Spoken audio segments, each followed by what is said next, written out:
extrativo Douro Sul. Isto é quase como se a gente, em vez de dizer Ribatejo, dissesse Extremadura Sul. Era um disparate que até as pedras das calçadas protestavam. Mas é preciso protestar também contra esse esquecimento de uma expressão tão cheia de sedução e de valores. Ribadouro.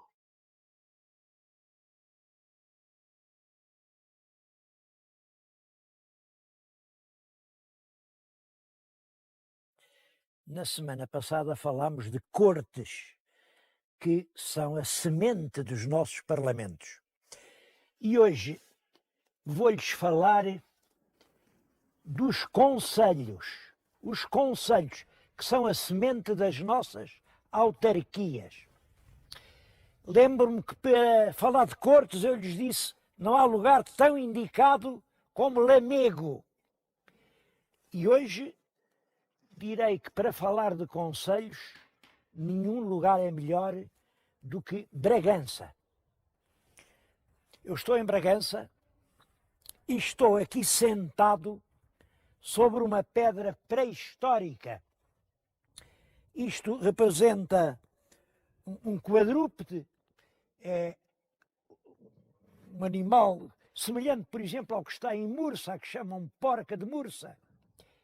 Há-os em toda a região, ali no Museu Grão Vasco estão vários guardados, mas é uma região grande que penetra em Espanha, numa larga zona, e só há aí.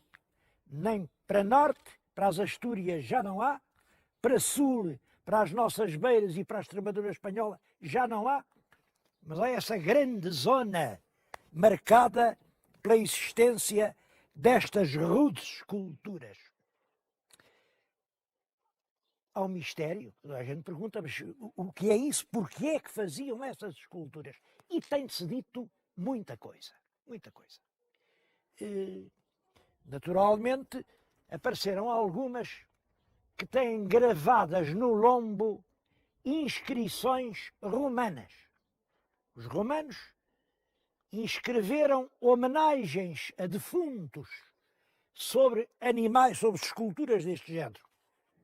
E isso fez nascer a ideia de que seriam monumentos funerários. Mas uma outra ideia é que eram totens de populações. Outras pessoas, está escrito, um autor português diz isto, não, isto era um rito alimentar, porque, repara, isto do fiambre não é só de hoje, nós hoje, o fiambre está nos hábitos alimentares de meio mundo, mas esta zona aqui alimentou-se desde há muito, isso sabemos, de carne de porco, é claro, dos porcos monteses, dos porcos selvagens. Isto seria, portanto, uma alusão a essa riqueza. Eu, pessoalmente, penso que sempre os homens gostaram de representar aquilo de que gostam.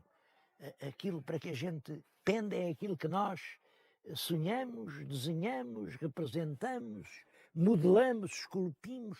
E isto, quanto a mim, pode ser uma hipótese mais. É uma alusão ao prazer da caça. Digamos, é um mito venatório que depois foi assumido pelas populações como emblema coletivo. Disso é que eu não tenho dúvida nenhuma. Aquela porca de Mursa, que ali serviu de centro ao aparecimento da cidade, hoje da vila de Mursa. Até há a ideia bastante disparatada de que Mursa vem de Ursa e que Ursa era aquela. Claro, nem aquilo é uma ursa, nem Mursa tem nada a ver com isso. Mas o povoado instala-se à volta da escultura. É uma bela imagem esta de Mursa, muito bela, e tem muitas histórias. Uma delas liga-se com um ditado que corria aqui na região, quando uma pessoa não tinha mesmo vergonha nenhuma, quando era um destes saltarelhos que estão em todas, vão com tudo, jogam com todos, dizia-se, pá, tens tanta vergonha como a porca da Mursa. Porquê? Porque os partidos, quando ganhavam as eleições, pintavam a porca da sua cor. Ganhavam os progressistas e a porca era pintada de encarnado. Ganhavam os regeneradores e a porca passava a verde. Ou não sei se era ao contrário, porque eu não sei bem as cores dos partidos. Nunca soube, nem quero saber. Mas trocava de cor conforme quem ganhava as eleições. E daí a explicação. Tens tanta vergonha como a porca da bursa. Agora, esta em que estou tem qualquer coisa de surpreendente. É que reparem, se aqui está realmente o tal quadrúpede pré-histórico, atrás de mim fica o fuste de uma coluna. E a coluna é a coluna do Pelourinho, do Conselho de Bragança. Quer dizer, é o Pelourinho, emblema da liberdade municipal, que conquista como pedestal, como Penedo a que se agarra e lhe dá força e o firma bem ao alto, uma escultura pré-histórica. Eu acho que realmente o Pelourinho de Bragança é o mais expressivo emblema do poder local que até hoje vi. É realmente a autoridade do município que tem na base a coesão de uma comunidade humana. Discute-se muito como é que em Portugal se caiu realmente neste o sistema dos concelhos, a origem dos concelhos municipais portugueses. Uma pergunta que já se fazia no tempo do Alexandre Herculano, como é que isto foi? O Herculano era da opinião que aquilo vinha dos municípios romanos. Os romanos, nas suas cidades, povoações mais importantes, tinham uma organização de notáveis que governava a cidade, que era o município. E o Herculano entendia que os romanos passaram, mas os municípios ficaram. Há opiniões em sentido contrário, há quem diga que não, era uma coisa, veio com os visigodos. Bom, eu penso que, de certo modo, aquela ideia do pelourinho cravado no animal pré-histórico é uma boa pista para procurar a origem dos municípios. E, no fundo, as coisas... É importante saber isto. Acho que o problema é mesmo, de certo modo, dos mais importantes da história de Portugal. O que acontece é isto. A primeira grande organização administrativa e económica que o nosso país conhece é a que realmente os romanos implantam. Mas essa organização aluiu completamente. Com os bárbaros, tudo desapareceu. Completamente tudo. E ficaram os moradores nas aldeias, acabou tudo, mas continuaram os problemas. Era preciso resolver as questões de segurança, as questões dos caminhos, as questões de levar os presos, de fazer justiça, de arrecadar o imposto. Tudo isso precisava de alguém que tratasse. E então, os vizinhos, os moradores, reúnem-se. Na maior parte dos casos reúnem-se à sombra de uma velha árvore, é o Conselho dos Vizinhos. A primeira expressão que eu conheço a falar de conselhos diz exatamente Concilius Vicinorum, Conselho dos Vizinhos. E é uma autoridade coletiva que se instala e que permite que as comunidades vivam e vão resolvendo os seus problemas. Claro, quando depois vêm os reis de Portugal, ou os reis dos reinos peninsulares, estabelecer os seus estados, encontram já estabelecidas no interior do país essas comunidades de vizinhos e aproveitam-nas. Aproveitam-nas por uma razão. Era muito mais seguro e muito mais económico reconhecer como senhor da terra um grêmio de vizinhos populares que continuavam a pagar o imposto, do que o abade de um mosteiro ou um senhor feudal, porque esses eram imunes, quer dizer, esses tinham um privilégio. Imaginem vocês até que ponto isso era bom. Não pagavam impostos, não pagavam nada ao Estado. Claro que o rei conseguia reinar através dos conselhos em condições de muito maior economia do que através da instalação das honras dos fidalgos. Penso que essa será a verdadeira origem. De qualquer maneira, isso foi decisivo para a modelação da nossa tradição de Estado e até da nossa maneira de ser cidadãos. Vim dizer-lhes isto num lugar que, de certo modo, é o sacrário do municipalismo português. É aqui em Bragança, chamam-lhe a Domus Municipalis. É um nome moderno, posto pelos eruditos do século passado, quer dizer, a Casa Municipal. Mas é verdade que isto parece que inicialmente era uma cisterna muito semelhante àquela que na semana passada fomos ver a Lamego e onde ninguém pode entrar porque está na propriedade privada. Aqui, sobre a cisterna, construíram depois, fins do século XIII, entradas do século XIV, portanto, reinado del rei Dom Dinis, construíram esta sala onde os moradores tinham as suas reuniões. Sentavam-se neste banco aqui à volta, os mercadores, os fabricantes. Bragança era então uma povoação extremamente ativa. Enfim, pode-se dizer, de certo modo, uma povoação industrial. Fabricavam-se aqui sedas e veludos. Ainda o Garcia de Rezende diz que o veludo de Bragança é tão doce como uma carícia feminina. Imaginem a que tempo isso vai. Porque, é claro, quem fazia isso eram realmente judeus. E no século XVI, com a grande repressão, há aqui em Bragança centenas de vítimas. E é nessa altura, com o desmembramento da comunidade judaica de Bragança, que, enfim, desaparece a prosperidade económica da terra. Mas isto ainda é desse tempo. Esta sala, à volta da qual os mercadores se sentavam, discutiam, tomavam as suas deliberações, uma sala daqui não se vê, mas devo dizer que isto fica a 2 passos do castelo. Ali estava o castelo, onde o arrogante senhor ditava a vontade dele ou do rei, e aqui estava o centro municipal, onde os vizinhos ditavam a sua autoridade coletiva. Acho que este monumento, esta Casa Municipal de Bragança, é uma joia única em Portugal.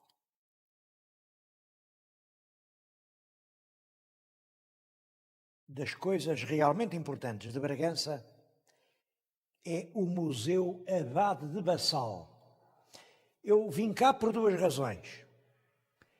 A segunda foi o museu, porque a primeira é o Abade de Bassal. O Abade de Bassal é uma das figuras mais curiosas da cultura do princípio do nosso século. Quando ele morreu, era eu estudante e já a obra dele me interessava imenso. Recortei de um jornal que então se publicava, O Século, uma enorme notícia. Cá está, o Abade de Bassal, douto arqueólogo, morreu ontem com 82 anos. E seguia-se uma notícia enorme em que se dizia, o que aliás nessa altura muita gente sabia, era uma das grandes figuras da cultura portuguesa. Ele fez para o distrito de Bragança o que o grande Zé Leite Vasconcelos fez para todo o país. Fez o levantamento de todo o passado da região de Bragança e escreveu as memórias arqueológico-históricas do distrito de Bragança. São 11 volumes. Tenho na mão só um desses volumes, o volume 5º, que é sobre os judeus. E escolhi este volume não só por ser sobre os judeus, mas por causa de uma nota que eu acho muito... Tem aqui, enfim, uma obra e diz que isto é do Francisco Manuel Alves, reitor de Bassal, antigo vereador da Câmara Municipal, antigo vogal, membro da Academia de História, do Instituto Científico, são estas linhas todas. E depois de dizer essas categorias oficiais todas que tinha, e as condecorações e os cargos, acrescenta: e um pedaço de asno, se acreditasse que essas honrarias todas douram a sua ignorância. Isto dá-nos uma boa ideia do abade, uma inteireza quase brutal, uma veracidade completa e, ao mesmo tempo, uma certa singularidade. Estou a falar junto do retrato dele, porque com toda a justiça deram o nome de abade de Bassal ao museu fundado em 1915, o mesmo ano do Museu Arqueológico de Lisboa, deram-lhe o nome do museu. Vamos dar uma volta muito rápida pelo museu. O museu funciona no que foi outrora o Paço dos Bispos. É claro, é um paço episcopal dos fins do século XVIII, com as suas características próprias. O que hoje se pode ver é uma versão modernizada, adaptada às necessidades museológicas. Como sempre, porque nós somos muito conservadores e toda a mudança gera controvérsia. Há quem pense que ficou melhor, quem acha que ficou pior. Claro que eu não tenho aqui um juízo, porque, em princípio, não sou contra as mudanças. Lá que aquela cama do bispo me impressiona um pouco, é verdade. Vejam como ela era e reparem como está agora.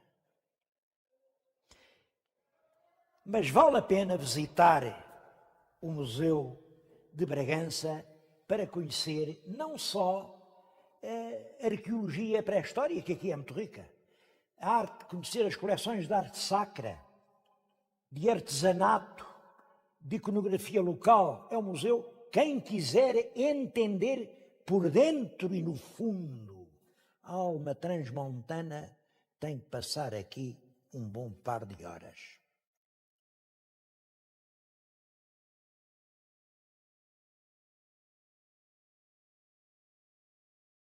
À porta do castelo está um cavaleiro. Que cavaleiro é este? O que diz é Dom Fernando II, Duque de Bragança.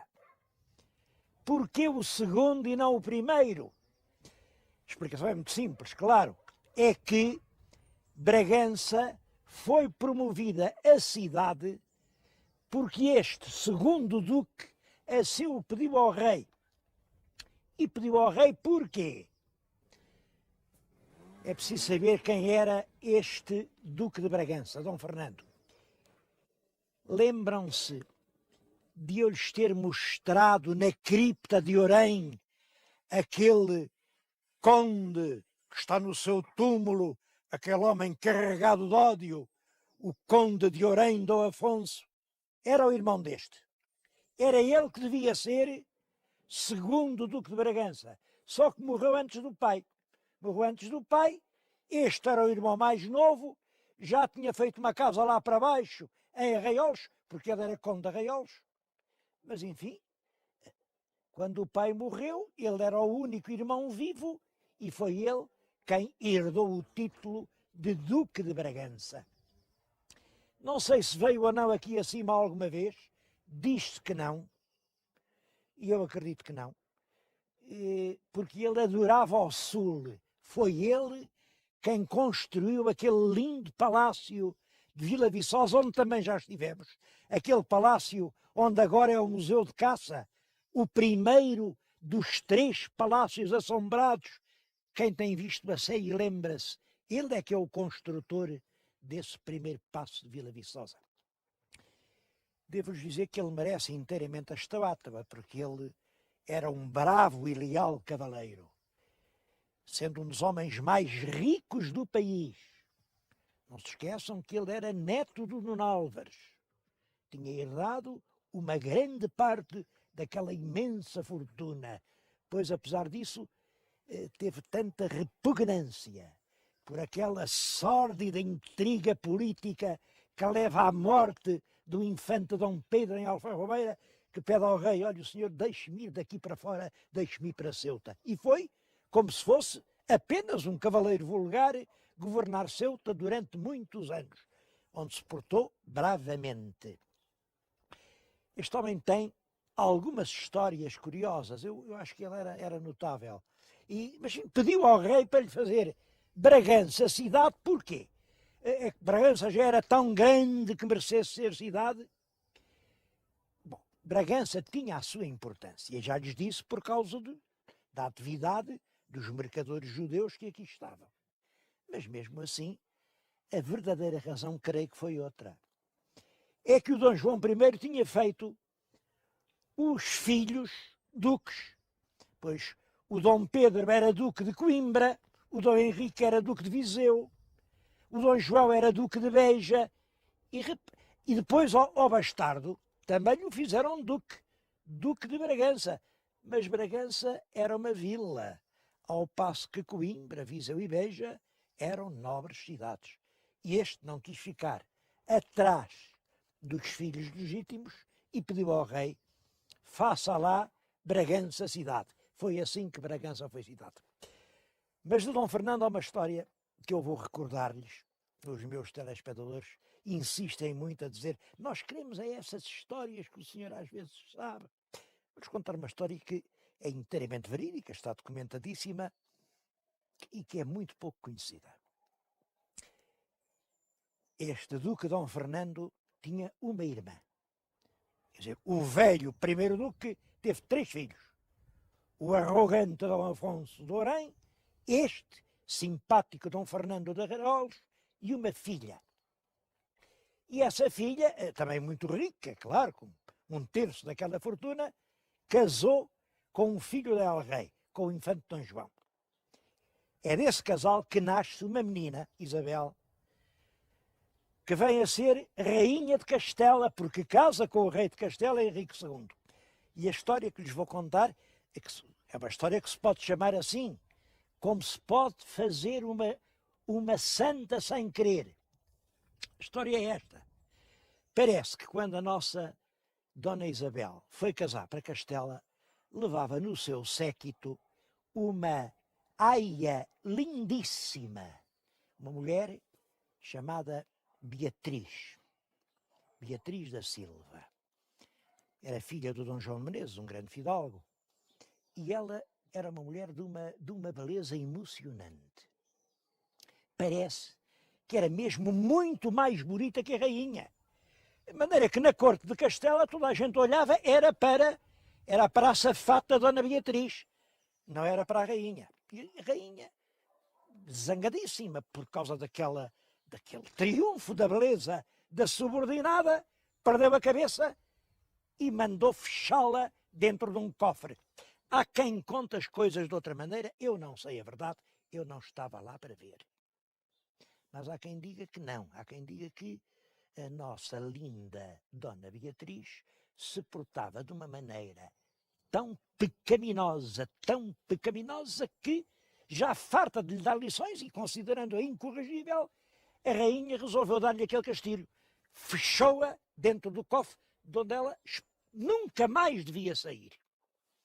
O pai da Dona Beatriz viu desaparecer a filha, procurou-a por toda a parte, em todos os cantos do palácio, deu volta à cidade, a rapariga não apareceu.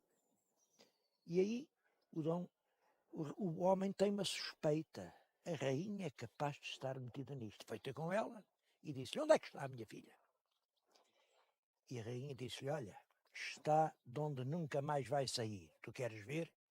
Desceu à cava do castelo, manda uns escudeiros levantar a pesadíssima tampa do cofre e, quando esperava ver um cadáver, sai de lá, jovem e linda como sempre, a Dona Beatriz da Silva.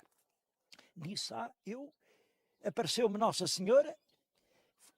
Senhora fez-me este milagre de me permitir viver até este instante, mas eu juro, que de hoje em diante faço voto de castidade. E assim foi. Ela foi para um convento, nunca mais fez pecado nenhum. Quando morreu já tinha o odor de santa. O Papa beatificou-a no século passado e aqui, há 3 ou 4 anos, não há muito tempo, foi canonizada. Era a história que eu lhes queria contar sobre como uma rainha pode fazer uma santa sem querer.